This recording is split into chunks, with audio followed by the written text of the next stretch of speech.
dalam kehidupan kita, bagaimana kemudian Al-Quran itu bisa kemudian menjadi jawaban atas setiap permasalahan dan juga tantangan kehidupan, Ustaz.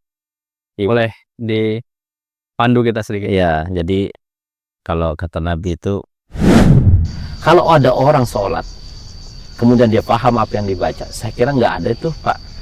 Ada orang datang ke masjid, kemudian dia bawa sandal swallow, pulang bawa sepatu gitu. Karena lu kebayang nggak, contoh misalnya ada orang yang kemudian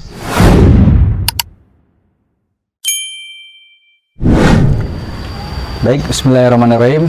Assalamualaikum warahmatullahi wabarakatuh, Ustaz. Assalamualaikum warahmatullahi wabarakatuh. Sehat? Alhamdulillah. Apa kabar teman-teman, kawan-kawan Circle Sejalan semua? Kembali lagi di Circle Sejalan, kita buka jalannya. Ustaz, apa kabar? Alhamdulillah. Sehat? Sehat terus, Ustaz ya? Alhamdulillah. Ini kembali dikejar-kejar kembali. Iya. Ustaz, di pagi hari alhamdulillah ini cerah. Iya. Ini kita sambil santai. Saya dibawain makanan sehat hari ini, guys. Hari harus makan sehat. Masya Allah. Usia-usia seperti ini harus makanan dijaga. Kalian turun insanu ila ta'ami. Manusia itu harus melihat dan menyeleksi makanan. Masya Allah. Nah, saya siapin teh hijau, Ustaz. Teh hijau ya. Harus ada lawannya, Ustaz. Harus ada lawannya ini. Iya. Pas. Lawannya pas ya. Baik. Di pertemuan sebelumnya, teman-teman Circle Sejarah semua, kita sempat membahas seputar Quran. Dan insya Allah kita akan terus membahas ya berkaitan dengan Quran dalam kehidupan kita. Sehingga kita bisa jauh kemudian lebih mendekat lagi kepada Al-Quran sebagai petunjuk kehidupan kita. Ustaz, sebelumnya kita sudah bahas mengenai proses turunnya Quran, kemudian Al-Quran sebagai mukjizat yang kemudian masih akan terus relevan dalam setiap kehidupan kita. Namun kita mau lebih dalam lagi, Ustaz. Al-Quran sebagai mukjizat dalam kehidupan kita, bagaimana kemudian Al-Quran itu bisa kemudian menjadi jawaban atas setiap permasalahan dan juga tantangan kehidupan, Ustaz. Iya. Boleh dipandu kita sedikit? Iya, jadi kalau kata Nabi itu, setiap orang tuh udah pasti punya masalah. Ya.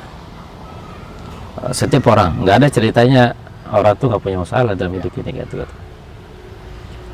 Sekelas para nabi aja yang begitu dekat dengan Allah, begitu banyak masalahnya, apalagi kita manusia biasa kayak kan, sehingga kita butuh satu panduan gitu. Dan ternyata Allah itu sudah menurunkan panduannya itu Quran gitu ya. Contoh misalnya ketika ada orang yang terjerat riba, ya ternyata panduannya dari Al-Quran. Ketika ada orang terjerat dengan prostitusi misalnya, atau ketika mereka terjerat dengan hutang piutang dan seterusnya seperti itu. Nah, jadi Quran itu menjadi solusi. Makanya ada ungkapan ulama, nikmatul Quran la ya'rifuha illa man dzaqaha. Orang yang berinteraksi dengan Quran itu nggak akan pernah mengetahui nikmatnya kecuali akan menyeberangi. Nah, kata menyeberangi itu maknanya banyak. Bisa membaca, menterjemah, yang mentadaburi, ya, kemudian mempelajari tafsirnya, atau yang paling tinggi levelnya adalah mengamalkannya. Itu komentar saya dulu. Oke, terkait siap. dengan prolog gitu. Lebih dalam lagi nih, Ustaz. Terkait dengan tadi kita udah mulai sebagai awalan Al-Quran sebagai panduan kehidupan, kemudian untuk menjadi jawaban atas setiap permasalahan dan juga tantangan kita. Banyak tantangan kemudian kita dalam berkehidupan itu, Ustaz. Pertama, tantangan kita ya mulai dari kita beranjak dewasa, kita mengenyam pendidikan, Quran kemudian mengajarkan kita tentang pendidikan. Kemudian ketika kita sudah masuk ya, kemudian bersosialisasi, Quran juga mengajarkan terkait dengan bagaimana cara berinteraksi dalam kegiatan sosial kita. sampai kepada muamalah gitu ya. Dan saya juga baru-baru saja kemudian mengulas kembali, melihat kembali Al-Quran terkait dengan surah Al-Baqarah, Ustaz. Ternyata dari sekian banyak yang kemudian saya pelajari di perkuliahan tuh, Ustaz, ternyata di surah Al-Baqarah tuh ya ada semua tuh jawabannya, Ustaz. Ini sebagai contoh, mari kita sudah bahas ya, apa yang kemudian menjadi relevan dalam profesi saya berkaitan dengan Quran. Ternyata di surah Al-Baqarah tuh, Ustaz, kalau saya sebagai legal corporate ya, itu Al-Quran tuh sudah memberikan panduan yang sangat jelas seputar ya, kalau kita bicara masalah kontrak komersial begitu ya, berkaitan dengan hutang piutang. Satu lembar sendiri di surah Al-Baqarah itu menjadi satu ayat yang kemudian komprehensif bagaimana cara kita mengatur transaksi hutang piutang dan seterusnya. Nah, Ustaz, di surah Al-Baqarah juga kemudian kita temui ada satu ayat yang kemudian di surah Al-Baqarah, kalau saya tidak salah, koreksi kalau saya salah, Ustaz, di ayat 45 dan 46-nya, ketika kita kemudian memohon dan berharap petunjuk kepada Allah atas setiap permasalahan kita, Allah minta kita untuk bersabar dan juga sholat. Apa maksud dari itu, Ustaz? Ya, jadi Quran itu kan memberikan panduan. Di antaranya adalah ketika ada orang memiliki ujian, permasalahan hidup, maka kata Quran, wasta'inu bis-sabri was-shalah. Kamu minta perlindungan pada Allah pertama dengan apa? Melalui jalur sabar. Nah, sabar itu kata para ulama memberikan tingkatan. Ada beberapa tingkatan sabar. Itu pertama as-sabru ala ta'ah, sabar dalam ketaatan. Nah, ini yang susah nih. Orang bisa bersabar dalam hal lain tapi belum tentu as-sabru ala ta'ah. Contoh melakukan munazamatu ta'ah, berkesinambungan dalam melakukan ketaatan itu nggak mudah, ya kan? Contoh salat 5 waktu, yang konsisten, kemudian tidak pernah terlambat dan seterusnya. Ya, puasa sunnah, ya qiyamul lail dan seterusnya. Dan itu harus berkesinambungan dan orang susah. Gitu. Makanya as-sabru ala ta'ah itu adalah kesabaran tertinggi. Yang kedua adalah as-sabru alal adha, ya, bersabar di atas penderitaan. Sakit misalnya, sebagaimana Nabi Ayub alaihissalatu wassalam itu sabar, ya kan? Sabar itu ya. As-sabru ala adha, ya, bersabar terhadap cobaan yang Allah kasih kepada seperti ujian sakit dan seterusnya, ujian apa namanya, ujian kemiskinan dan seterusnya, seperti itu. Nah, ada kesabaran yang levelnya juga tidak jauh kalah dari nomor pertama, apa itu? Bersabar menjaga kemaksiatan. Karena nggak mudah ini. Kalau tadi bersabar terhadap kemiskinan, ke ekonomi gitu, kemudian penyakit, mungkin kan orang sabar gitu ya. Tapi ketika dia sudah punya uang, punya waktu, ya usia masih muda gitu, peluang ada, banyak gak orang yang terjerumus ke dalam maksiat? Banyak. Makanya bersabar, ya, menjaga diri untuk melakukan maksiat itu adalah salah satu sabar yang tertinggi. Maka paling tidak sabar itu ada tinggi. Sabar atas ketaatan, sabar di atas musibah, dan sabar menamai diri dia untuk dari maksiat seperti itu. Nah, jalur yang kedua, setelah dia melakukan sabar, ya, maka dia sholat. Nah, ada korelasi antara sabar dengan sholat. Itu. Nah, dalam Quran itu kan disebutkan jelas bahwa wasta'inu bis-sabri was-shalah, kamu sabar dan sholat. Kenapa kemudian sholat itu ada korelasi dengan sabar? Karena ketika ada orang kemudian bertakbiratul ihram, ya, maka semuanya dia sudah yakin bahwa semuanya itu adalah tidak ada apa-apanya, nothing semua. Yang besar hanya Allah Subhanahu wa taala. Ya kan? Ya, ya, ya. Musibah yang dia punya kecil, masalah yang dia punya kecil, permasalahan keluarga kecil, permasalahan ekonomi kecil, ketika Allah sudah menjadi solusi. Ya, ya. Kan itu mana Allahu Akbar, Allah Maha Besar segala-galanya. Ya mungkin kita punya utang, piutang dan seterusnya, itu kecil kata Allah. Ketika kita mengatakan Allahu Akbar, itu baru takbiratul ihram. Bagaimana dengan kalimat-kalimat yang kita untaikan dalam setiap doanya? Contoh misalnya doa iftitah itu Allahumma ba'id baini ya wa baina khataaya kama ba'ta bainal masyriqi wal maghribi. Ya Allah, jauhkanlah diriku dan jauhkan dari kesalahanku sebagaimana Engkau menjauhkan timur dan barat. Ya. Kalau ada orang sholat kemudian dia paham apa yang dibaca, saya kira nggak ada itu Pak. Ada orang datang ke masjid kemudian dia bawa sandal swallow pulang bawa sepatu gitu. Ya, Karena ya, ya. lu bayang nggak? Contoh misalnya ada orang yang kemudian sholat dia baca doa itu 5 kali minimal, zuhur, asar, maghrib, isya, subuh. 5 kali. Dia mengaku bahwa dia punya salah, dosa dan sebagainya. Ya. Kalau dia paham nggak mungkin akan perilaku seperti itu. Nggak mungkin ada orang nyolong kotak masjid gitu. Itu ujian bagi orang yang sholat kemudian diminta bersabar lagi ketika Bersabar lagi gitu. sendalnya hilang. Sendalnya hilang gitu. Itu. Nah ini kan ada korelasi sebenarnya. Iya, iya. Dan nothing, segala Iya. sesuatu tuh nothing Iya. ketika kita mengatakan Allahu Akbar. Nggak ada apa-apa. Ya. Ustaz, menarik. Artinya tadi antum meng-highlight bahwa ketika kita sholat dan paham arti dari sholat, itu sepertinya nggak mungkin ya tadi terjadi kalau antum kasih ilustrasi, nggak mungkin tuh masuk masjid bawa sendal pulang sepatu gitu. Nggak mungkin. Nah, masalahnya Ustaz, bagaimana kemudian kita itu ya bagi teman-teman yang mungkin baru berhijrah kan belum tentu tahu makna sholat. Iya. Jangan kan kemudian tahu makna sholat, sholatnya udah bener atau belum? Iya. Gimana Ustaz? Betul. Nah, gini, saya tambahkan lagi terkait dengan harusnya orang yang sholat itu dia paham, itu idealnya. Ya. Kenapa?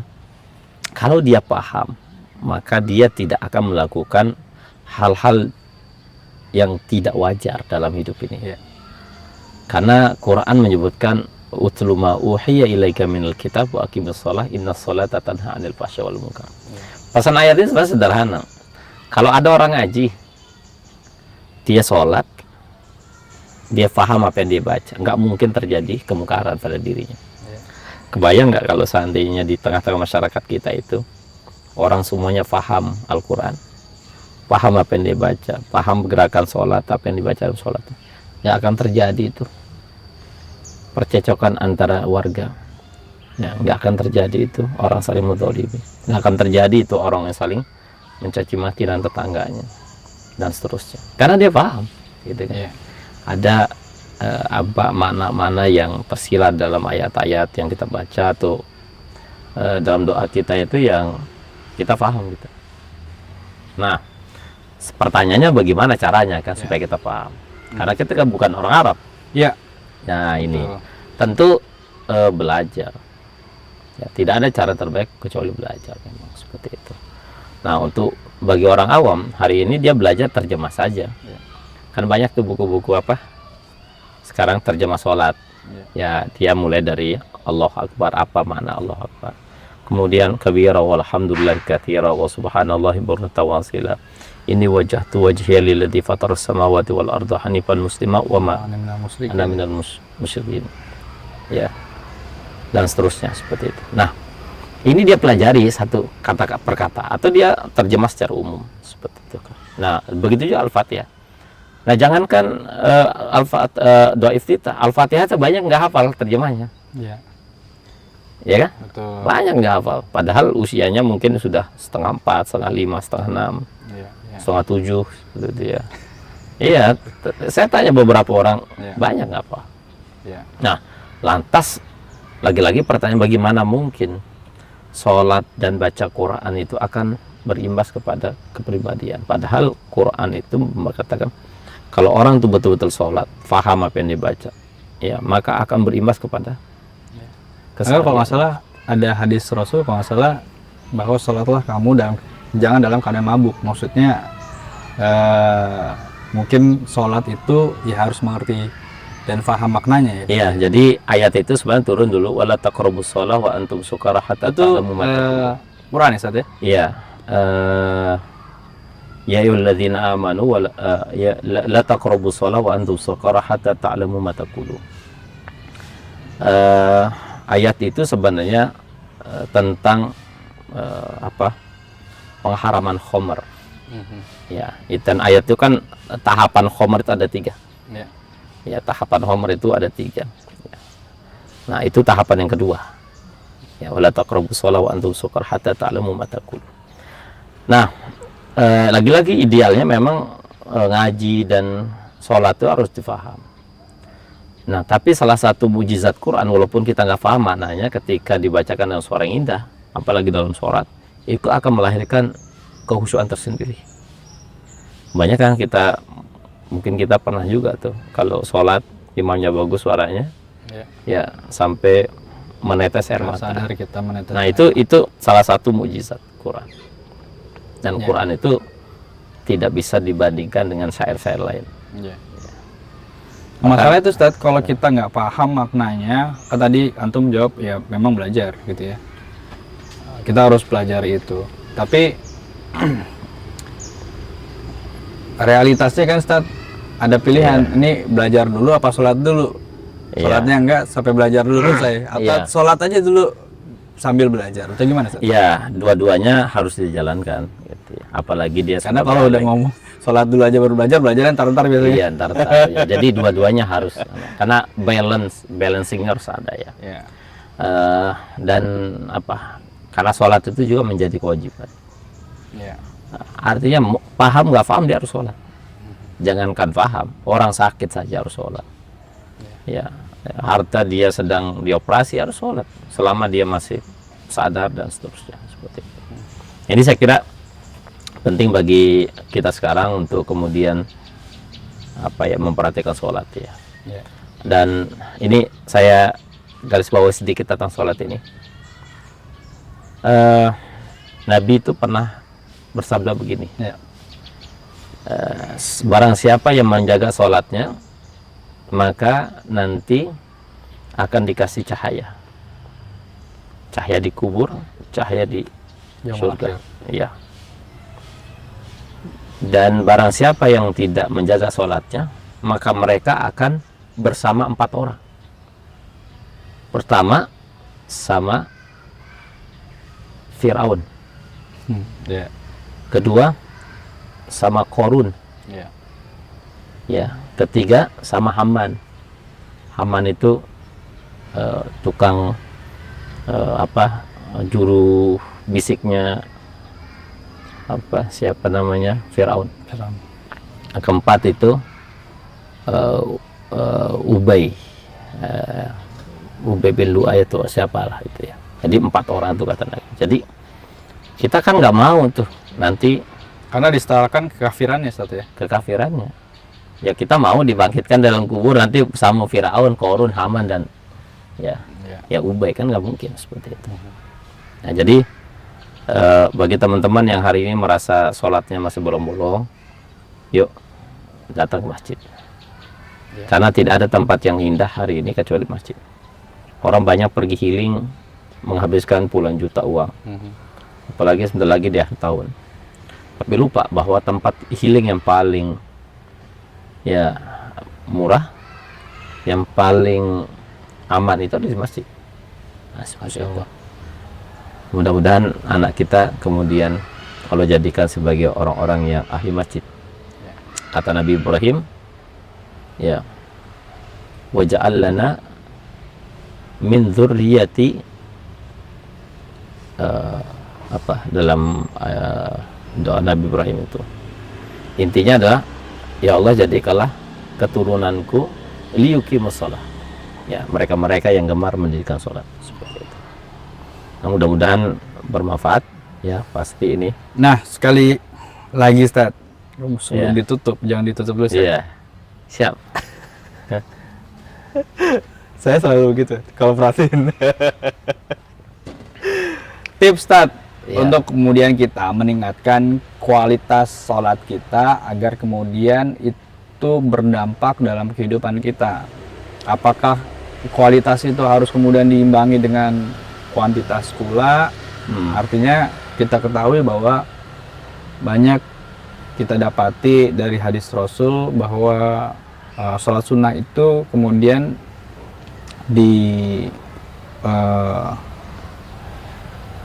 disarankan oleh Rasulullah SAW, sholat malam, kemudian sholat rawatib, sholat duha, dan seterusnya. Itu gimana, Ustaz? Ya. Jadi selain sholat 5 waktu itu, kita diperintahkan untuk sholat disebut dengan nawafil. Nawafil itu ya artinya sholat sunnah yang sangat dianjurkan. Dan bahkan Nabi SAW mengatakan, man hafadha, barang siapa yang menjaga asyara raka'atin, dalam riwayat lain ada mengatakan 12, ya, maka orang itu akan dibuatkan Allah Subhanahu wa taala rumah di dalam surga. Apa maksudnya? Qobliyah subuh, ba'diyah dan qobliyah zuhur, ba'diyah maghrib, dan ba'diyah isya. Jadi 10. Barang siapa yang menjaga 10 rakaat, itu maksudnya rakaat awal 12, Ustaz? ya, ada yang mengatakan 10, ada yang mengatakan 12. Yang mengatakan 10 berarti 2 rakaat sebelum subuh, 2 rakaat sebelum zuhur, 2 rakaat setelah zuhur, berarti jadi 6. Ba'diyah maghrib dan ba'diyah isya, jadi 10. Bagi yang mengatakan riwayat yang 12 berarti sebelum subuh 2 rakaat, 4 rakaat sebelum zuhur, 2 rakaat setelah zuhur, ba'da maghrib, ba'da isya, 2. Jadi 12. Masya Allah. Makanya barang siapa yang menjaga 10 atau 12 ya rakaatnya, maka Allah akan siapkan rumah dalam surga. Itu baru sholat nawafil. Belum kali sholat qiyamul, inna rabbaka ya'lamu annaka taqumu adna min thulutsai laili wa nisfahu wa thulutsahu wa ta'ifatun minal ladina ma'aka.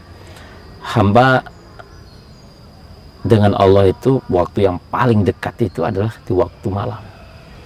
Allah langsung menatap. Allah turun dari langit ya ke sama dunia untuk kemudian memperhatikan mana hamba-hamba yang sedang sholat dan meminta ampun, fayufirullah, maka diampuni Allah Subhanahu wa taala. Nah, tidak ada orang yang meneteskan dan menatap di waktu malam kecuali Allah melihat dan menatap. Inna rabbaka ya'lamu annaka taqumu adna. Allah menatap langsung. Begitu juga dengan sholat duha. Sholat duha ini disebut juga dengan sholat tawabin. Makanya orang yang sholat duha antara ba'diyah subuh sampai zuhur itu disebut dengan tawabin. Dalam riwayat lain Nabi sallallahu alaihi wasallam menyebutkan sholat duha itu adalah bagian daripada sholat sedekah. Mensedekahi ya sendi-sendi badan kita, karena dia butuh sedekah seperti itu. Nah, begitu dah sholat wudu. Ya, dan ini dilakukan oleh seorang sahabat namanya Bilal bin Abi Rabah, sehingga terompaknya sudah berbunyi dalam surga.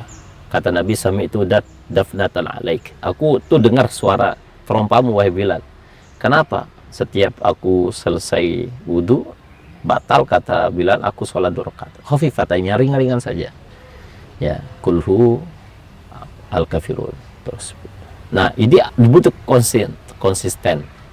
Itu yang saya maksud tadi, wasta'inu bis-sabri was-shalah. Ada kesinambungan makna antara sabar dengan sholat, dan tidak mudah bagi orang itu melakukan kebaikan terus-menerus. Ya, karena ada masanya manusia itu akan, dan Quran juga sampaikan bahwa sholat itu berat ya, Ustaz ya? Berat. Ya, berat. Makanya kata Quran, hafidhu ala salawati wa salatul wusta. Wa qumu lillahi qanitin. Hafidhu artinya kamu perhatikan sholat. Ya, sholat wa salatul wusta. Dan Allah secara eksplisit menyebutkan, dan sholat wusta. Sholat wusta itu tafsirnya adalah bisa sholat asar, bisa sholat isya, bisa sholat subuh. Tapi yang paling berat bagi orang munafik itu kata isya dan subuh. Nah, makanya coba lihat kaum muslimin itu, kalau kita lihat kebangkitannya bangkit atau tidak, lihat sholat subuhnya. Kalau sholat subuhnya masih jam 6 pagi, udah lewat itu. Jadi orang-orang hebat itu biasanya, kata Nabi, Allahumma barik li ummati fi bukuriha, diberkahi oleh Nabi, didoain oleh Nabi. Makanya orang Islam itu nggak boleh dia bangun jam 6 pagi, dia harus bangun jam 4 minimal tuh. Makanya orang sukses itu rata-rata bangunnya pagi. Nah, ini panjang lah. Ya? Sholat dulu. Ada yang berenang, ada yang berenang, ada yang 3, ada yang 4, ada yang jogging lagi. Ya. Sholat dulu baru boleh. Iya, ngaji. saya pernah diajak beker. Jam berapa? Jam 5 pos. Itu sholat subuh. Gitu kan. Sholat subuh dulu baru seperti itu. Nah ini Masya Allah, ini nggak habis-habisnya pasti. Jadi artinya volume dan quantity itu penting. Penting. Kemudian kita menjaga Sangat konsistensi kita, kemudian juga kualitas dari Iya. sholat kita, mengerti maknanya dan seterusnya. Kata Nabi, orang yang berwudu ketika dia membuka air keran, dia mencuci tangannya, maka Allah akan keluarkan dosa-dosa dari kukunya. Bayangin antum mungkin pernah megang apa yang haram-haram, keluar dari kukunya. Oh iya, alhamdulillah. Kemudian mata yang memandang yang haram keluar, wajah terus rambut sudah. Nah kita kan kita diajarin doa itu, Allahumma ja'al nuran fi qalbi wa nuran fi wajhi wa nuran fi jasadi. Itu akan, makanya lihat kalau ada orang sholat itu sering wudu itu pasti wajahnya beda, dan orang nggak pernah berwudu. Anak udah beda belum, Ustaz? Oh beda, kelihatan bersinar gitu ya.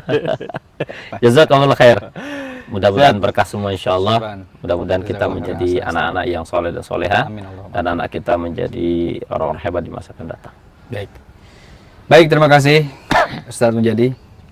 Terima kasih juga untuk para teman-teman, kawan-kawan Circle Sejalan semua. Semoga ngobrol santai kita pagi hari ini membawa kebaikan dan keberkahan untuk teman-teman semua. Dan nantikan untuk episode selanjutnya, dan silahkan untuk kemudian merequest bahasan apa yang mau kita ulas dalam ngobrol santai saya bersama Ustadz Mujadi, dan insya Allah mungkin dalam waktu dekat kita juga akan hadirkan beberapa narasumber untuk kita saling bertukar pikiran, kemudian kita juga mengaktualisasi diri kita dari segi dunia dan juga akhirat kita, Ustadz, dipandu oleh Ustadz Mujadi Reina. Baik, doakan kami istiqomah teman-teman semua, dan kita buka jalannya.